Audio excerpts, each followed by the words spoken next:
and welcome to a LinkedIn Live with myself, Garth Sharif. I'm glad you could be here today to join me on an important subject, very near and dear to my heart in terms of what I do, which is teaching a lot of soft skills programs, what we call soft skills programs or communication programs. And a particular question that I sometimes get from clients, and actually I wouldn't say sometimes, but often get is why these courses kind of matter if we don't really see change. If there's not a lot of change in the individuals that are attending these courses on communication skills or learning and growth, what is it other than sort of maybe a token sort of appreciation and time for CPE? So I want to talk about that today, where there is a reason to invest in quote unquote soft skills. Before we do that, I did want to take a moment to acknowledge the passing of Gordon Lightfoot, great Canadian songwriting legend, songwriter, and when I was a young person, listening to in a car, listening to the radio, if we were going on a trip somewhere, inevitably, Gordon Lightfoot's song would be on there. Especially, living in Canada, he was very popular, but he was an international regarded songwriter and singer. And some of the songs that you might know were done by others, and also. He's worked with other amazing artists, and so he's an important figure in the musically here in Canada, but internationally also as well. So I wanted to take a moment to say, rest in peace to Gordon Lightfoot, and I'll be listening to your songs on Spotify today. I already have a few of the songs, like the wreck of the Edmund Fitzgerald, and if you could read my mind on Spotify, but I'll take some time to read it. I was thinking about this, and I don't always want to weave things back into chat GPT and generative AI. We will be talking about this. I will be talking about this in another session. But when it comes to creativity, this is the interesting place with these generative AI software. I mean, as they're building movie trailers, as they're creating songs with The Weeknd and Drake that aren't real. And I think about a songwriter like Gordon Lightfoot, and his lyrics, the just the ballads, the song composition, and I just think in the back of my mind, and in honoring Gordon Lightfoot, will there be a point at which generative AI can produce music like this or produce art like this? It is still a dot to that question, and we still honor the creative geniuses like Gordon Lightfoot, but it's just a question. What does the future hold? That's another conversation for another time. All right, so you're here with me today on this, and thank you for those that are joining me. And I'm just checking my sound to make sure people can hear me, and it's good. I always worry about sound because otherwise it'd be strange just to be on screen with nothing coming through audio wise. So will this course you teach on soft skills really help? That's a question I sometimes get. I deliver courses on communication, teamwork, motivation, psychological safety, retention. And I also deliver courses on audit and assurance technical standards, updates, file reviews for CPA firms and CPAs in that service space. And I find generally they're just a little bit more buy-in to whether a particular course on audit and assurance will be valuable. There's just audit assurance technical update. That's going to be a valuable subject to talk about. That's going to be something that's going to help our people because it's technical knowledge, it's standards, it's what they need to know to do their jobs. And then when I deliver a course on other things, such as psychological safety, workplace culture, hybrid workspace, teamwork, motivation, and other of these, what are called soft skills, which is a term that we use to group communication skills all together. And there's always an initial like, yeah, this is important. This is an important thing for our people to know. But especially in the accounting and finance space, there's also the sense of, will it really move the needle? Will it really change anything with the way our people are working? And if we think about it right now, and this is my experience working with different organizations, working with them, this is feedback I get from a lot of different professionals out there. It is very challenging to lead people, have them learn, develop, help you do your job, delegate, all of those things that were not solved prior to the pandemic, but have gotten a lot more complicated and a lot harder to manage. And there's a general sense that, managers and above and the people that they lead, they've lost touch. They've lost touch and a connection point with each other. Some of that could be because they're not maybe spending as much time in the office, but there's just a general sense of, what is this? Is it a generational divide? Is it a technology divide? Is it pre-COVID, post-COVID? This is not the way I learned. This is not the way I was. You hear a lot of that from those that had their major sort of learning experiences, their career growth pre-pandemic. And when I've come in to either virtually or live to talk about these subjects, there's an initial like, yeah, this is important. Our people need to understand that we care about them. We understand that everyone's struggling to learn and maybe connect like we did a little bit easier wise pre-pandemic. But we're going to spend time. We're going to invest in this. Garth is going to come in. We're going to talk about something. We're going to also discuss it as a group. And what sometimes happens is that the initial sense of this communication skills topic is important is there, but then the question of, what did it really do? Nothing has changed, right? This communication course was delivered. We listened to Simon Sinek. We listened to this TED Talk. We had the group come in. We did a Myers-Briggs. We did Strength Finders, and nothing has changed. It feels like it's still like walking through mud. It's just difficult to work with everybody in the current environment. And I'm going to suggest, and more than suggest, I'm going to state in my experience that things have changed. Absolutely. When you have a communication course topic, especially now around getting people to talk to each other, to feel safe, to figure out how to delegate, how to learn together, something has changed. But the challenge in the accounting and finance space, and I think in other spaces as well, is measurement. Accounting and finance professionals and others that are around that space, engineers and lawyers, the way in which we measure things, our expertise in measurement, is generally not around communication skills. It's around the buildup of numbers, budgets, forecasts, the building a report, and how far that's progressed. But we can get a sense of progress and improvement by looking at the things that we build that are technical, right? At least we feel like that. But when it comes to these soft skills, or what I sometimes refer to as foundational skills, we don't always have a mind of measuring as precisely as we do with sort of the technical parts of our job. And you can measure learning. You can. It doesn't. The thing about learning, it's not binary though. It's not like, yes, they got it, no, they didn't. That's not the same in technical skills, right? When we give new staff a technical job to do something, maybe analyze a new set of data or put something together they haven't done, it's not like they get it or they don't. They're going to slowly move towards hopefully developing that skill set, but they're going to make mistakes along the way. And that's the way we learn.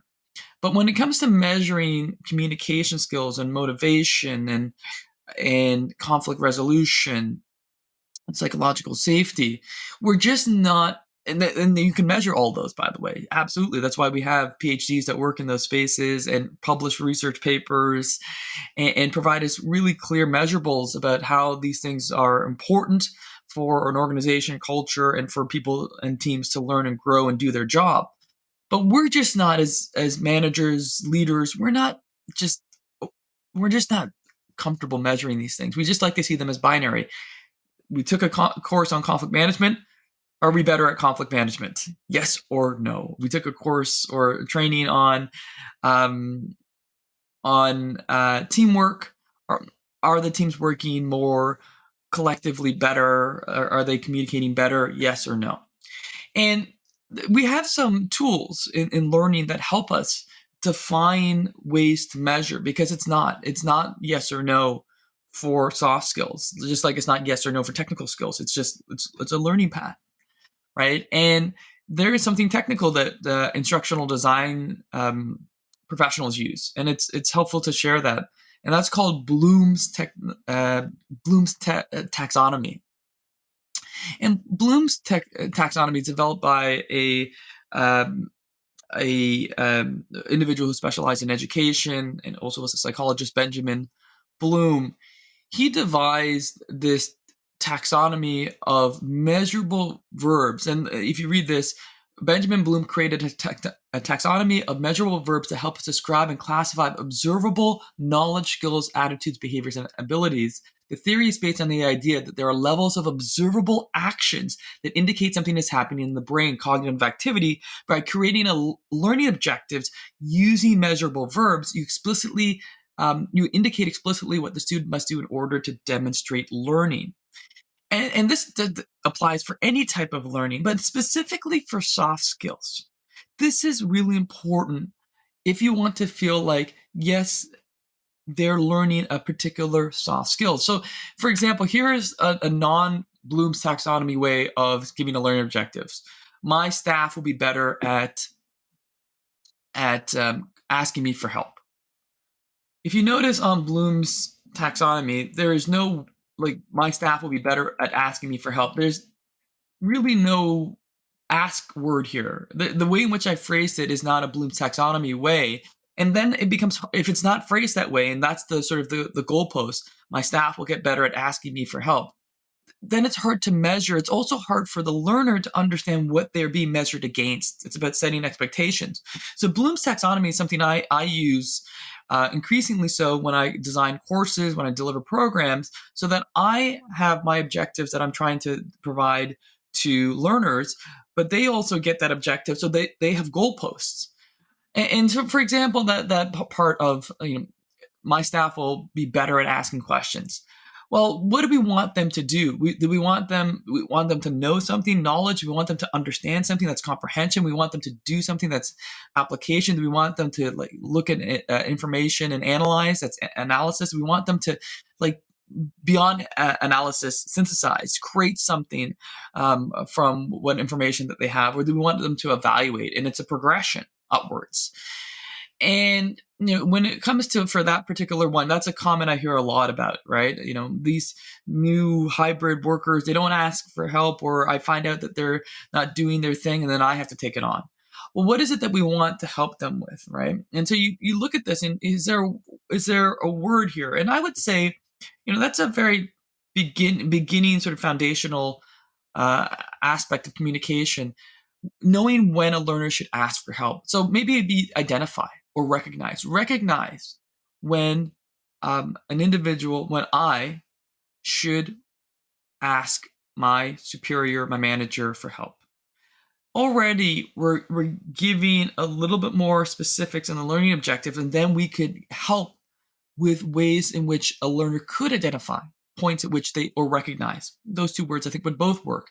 With times in which they can go and ask for help from their managers, rather than the managers go, they either ask for help or they don't, and I find out later on they should have, and I got, just a mess of information back, and I have to do all the work.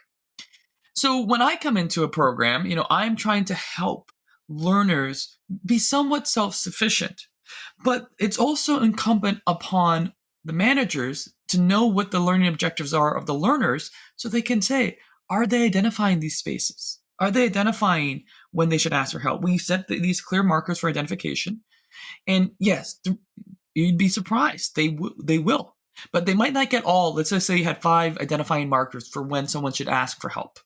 That you have them specific to your organization, the type of work you do. And let me just stop sharing, because it's also a lot of words on that slide.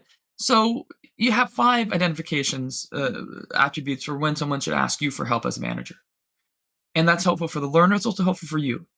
And now it doesn't become a sort of a yes or no thing, right? Because maybe out of one of the 5, they're starting to identify and they're starting to recognize and they're asking you for help on one of the 5. But the other 4 they're still struggling with. That's still a win. That's still a win. Because now you got them on 1, now you move towards 2, 3, 4, 5, and then you get them on all 5 sort of trigger points for them to identify when they need to ask you for help.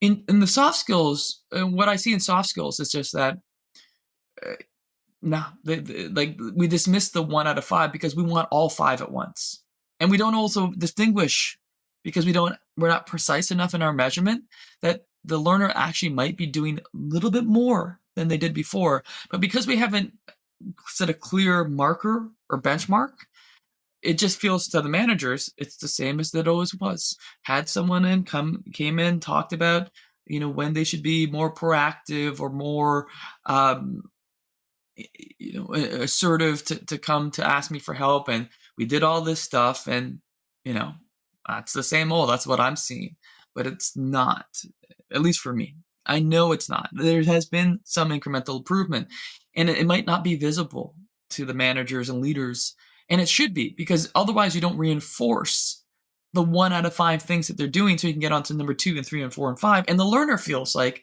I thought I did something a little different here, but I'm not getting much recognition. In fact, I'm getting still sort of the negativity, and why make the effort? So you have to see these little increments in progress to reward your teams, to reward your staff, but also to set clear expectations. So Bloom's taxonomy is absolutely an important tool for soft skills, for communication skills. And when we don't do this, I mean, listen, in accounting and finance, we wouldn't do this, right? We constantly work with non-financial professionals, and they go, tell us, are we doing well or not? And as an accounting and finance professional, like that's not a question. We're gonna say, well, what do you mean? Are we talking about a contribution margin and management accounting? Are we talking about expenses? What are we talking about when we say do well? I need to know specifically so I can tell you if we're doing well. Like I need to know what we're asking. So the question is too broad. And how do I provide an answer that the person can measure? Because I know that's just, are we doing well? It's just not the language that I would use as an accounting finance professional, right? And that's the same that occurs for soft skills. Are they a better communicator? Well, that's just too broad of a question. We wouldn't accept how are the financial statements as a question from someone. We'd have to break it down. What financial statement? What line item? What metric? What key performance indicator? And that's the same for soft skills. Am I a better communicator? What do we mean by that? So Bloom's taxonomy is a good way to do that. And so, in some way, this LinkedIn Live is obviously self-serving because I'm in the training business, so I want to validate my own existence. So I recognize that. I mean, I want to say that the things that I do matter, and the things that I say and try to assist with organizations that they can be helpful. And so the comment though is valid. Though I think it is a valid comment. Hey, we did this last year and nothing changed. Everyone's the same. It's just the same problems. And again, is it really? Did you measure? Did you have precise metrics for it?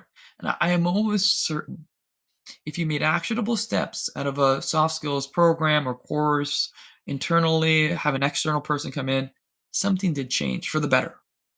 But you have to measure it and be aware of it. So that's the real challenge there. But yeah, you should give it a little bit more credit to both yourselves and the learners. If you can be more precise, get more learning. It's something that I am very, very passionate about, this particular topic. So I wanted to bring this up because I just recently had this question. That's why as well. Please let me know if you have any comments on LinkedIn Live, if this makes sense. And if I'll put a copy of like a link to Bloom's taxonomy on there. on the on LinkedIn Live. But yeah, this is something very important. Regardless if I'm coming in, any type of soft skills communication learning, whether it's a manager just doing it by their own experience, whether the external instructor coming in or at a course, really important to be precise and measure. All right. A couple of things before I sign off. I believe I'm planning this to have a Thursday special LinkedIn Live because we have some free webinars coming up. Let me show you these free webinars in Canada and the US. This is the Canadian site, so you'll just see the Canadian events, but the US events are just an hour, I believe, before or after. I'll have to take a look after the Canadian ones. And if you go to the events page, you'll see these are the Canadian ones. There's an audit and insurance update next week, May 9th. There's blockchain and cryptocurrency on June 16th. There's the Great Retention, an important subject relevant to what I just talked about, on July 14th. If you are in the US and you go to my website, you'll see um, the almost the same titles, but because I'm a NASBA sponsor, they're going to be run at a different time, different content for US folks, and also different parameters. And so in Canada, we're going to have a lot of people, at least, theoretically, sometimes you sign up for a webinar and you don't show up. I've done that myself.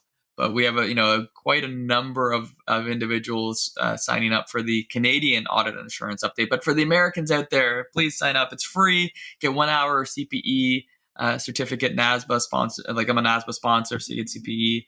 So if you you want to have an overview of some key audit and assurance standards, especially on Clarity Standard 315 in the US or Canadian Audit Standards 315 in Canada, and also quality assurance standards, CSQM1 and 2 in Canada, but it's also going to be a quality assurance standard in the US, which is under the International Standards of Quality Management. Attend these sessions. And also with these sessions, for those that attend it for the full amount and get a 1 hour CPE or CPD, we'll also give you an opportunity to, in the US, it's only for the US folks, to take one of our on-demand courses for free. All right, so a quick promo, and I'll also do a full out promo on Thursday for these webinars. On Thursday, it's just going to be me talking about these webinars and what I'm going to be doing, and seeing how much more we can get attending.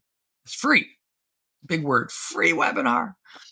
Yeah. So thanks for watching today. I appreciate your time. And we're gonna sign out. And I thought, to sign us out, I looked up copyright rules, so I can't play the whole song, okay? Because just not allowed to do that. But I'll play a short sample of the wreck of Edmund Fitzgerald from the late and great, wonderful Gordon Lightfoot, who passed away recently. And again, in Canada, it's a huge deal. Just saw our Prime Minister tweet out his condolences. And yeah, I mean, it's I'm waxing poetic here, but I mean, I remember just listening to Gordon Lightfoot songs as a child, and they were very soothing. His ballads were somewhat complicated for a child to kind of figure out, especially the wreck of Edmund Fitzgerald. But they're really lovely, and it's a time where we're losing some amazing artists and creative types from a generation. So I wanted to pay my respects, but play a little bit of the wreck of Edmund Fitzgerald. So I'll do that to play us out. But yeah, stay tuned. Thursday we'll have a special LinkedIn Live, and then on Tuesday we're coming back to more generative AI. We got to talk about it. It's developing very, very quickly as something that is speeding up in terms of things that we might need to just talk about. All right, so thanks for watching. I'm going to share my screen, put myself on camera mute, and play us out with a little bit of the wreck of Edmund Fitzgerald. Let me get it on the screen here. There we go, and hopefully the music plays. I'm not 100% sure this will work, but I hope it does. All right, thanks everyone. We'll see you soon. Take care.